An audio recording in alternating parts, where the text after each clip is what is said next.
Баршаңызға сәлем, мен сіздерге бүгін дәмді болып шығатын мантының жасалу жолын көрсетемін. Ең алдымен жоғары сұрыптағы ұнымызды алып, оның үстінен 1 шай қасық тұз және де мұздай су құямыз. 1 жұмыртқамызды салып, жақсылап қатты қамыр илейміз. Қыздар, қамырымыз қатты болу керек, міндетті. Сол кезде біздің қамырымыз, мантымыздың қамыры жыртылмай әдемі болып шығады. Мен сәндік үшін, қонақтар келгенде әдемі болып көріну үшін осындай түрде укропты майдалап тұрып, үстінен қосып жібердім. Сол кезде ол көзге әдемі көрінетін болады. Әсіресе үйге қонақтарыңыз келсе жасап жүрсеңіздер болады. Ұнды електен өткізуді ұмытпаймыз, сонда қамырымыз әдемі болып жылтырап шығады. Міне қарап тұрғандарыңыздай мен қатты қылып қамыр илеп алдым. Мына жерде бар күшімді салып, қатты қылып, пакетке салып, орап 20 минут сайын 2 рет илеп аламын. Сонда біздің қамырымыз піскен кезде жыртылмайтын болады. Келесі бізде фарш. Мен өзім қолдан тартқанмын, ешқандай май жоқ. Қыздар ішек май, құйрық май қоспай жейтіндерге таза арналған. Біз ондайды онша ұнатпаймыз майды. Сол ішінде ешқандай артық май жоқ, тек майсыз фарш. Оның үстінен жуа және де қара бұрыш, паприка, сұйық май қосып, барлығын жақсылап араластырамыз. Майдың орнына сұйық май қосып жіберсеңіз, міне тамаша болады. Ешқандай дәмі білінбейді. Енді қамырымызды алып, тағы да бір қайтара илейміз. Мынау менің екінші қайтара илеп жатқаным. Қарасаңыздар, уже қамыр жұмсарған, қолға жабыспайды. Жақсылап осылай илеп аламыз. Қамыр қатты болады, қыздар, бірден айтайын.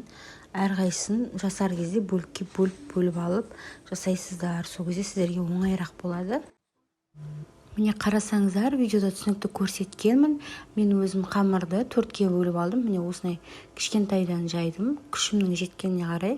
Жаңағы жүктіліктің кезі болған соң, срогым жақын болған соң, маған қиын болды үлкен қамырмен жұмыс жасау. Мен осылай жасап алдым. Қарасаңыздар, укроптары әдемі болып көрініп тұрады. Дәмі ешқандай піскен кезде білінбей қалады. Ары қарай барлығы видеода түсінікті көрсетілген. Кәдімгі үйде жасап жүрген мантымыз, тек қана айырмашылығы қонақ келген кезде ерекше ұсынамын десеңіз, осылай ұнымызға укропты қосып араластырып басқаша түрмен жасауға болады. Қамырым жыртылып қалады дейтін қыздарға таптырмас лайфхак. Дәл осылай қатты қылып жасасаңыздар, қамырды ешқандай қамырыңыз піскенде жыртылмайды, созылып кетпейді, өзінің формасын жақсы ұстап тұратын болады. Және де менің каналыма тіркеліп, лайк басып, комментарий қалдырып кетсеңіздер, қазақша контентті қолдап кетейік, қыздар. Бір-бірімізді қолдайық. Енді ғана бастап келе жатырмын осы ютубтан. Сіздердің әрбір көрген просмотр, лайктарыңыз мен үшін өте маңызды.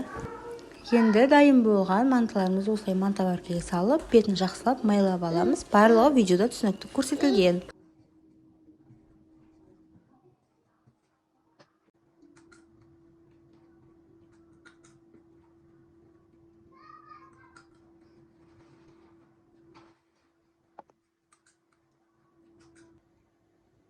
Міне дайын болды. Дайын болған мантымызды газге 40-45 минутқа қойып аламыз. Міне мантымыз пісіп шықты. Бетінен осылай мен сияқты сары майды жағып жүрсеңіздер жылтырап әдемі дәм береді бұл. Және де мен сәндік үшін кішкене паприка қосып жібердім.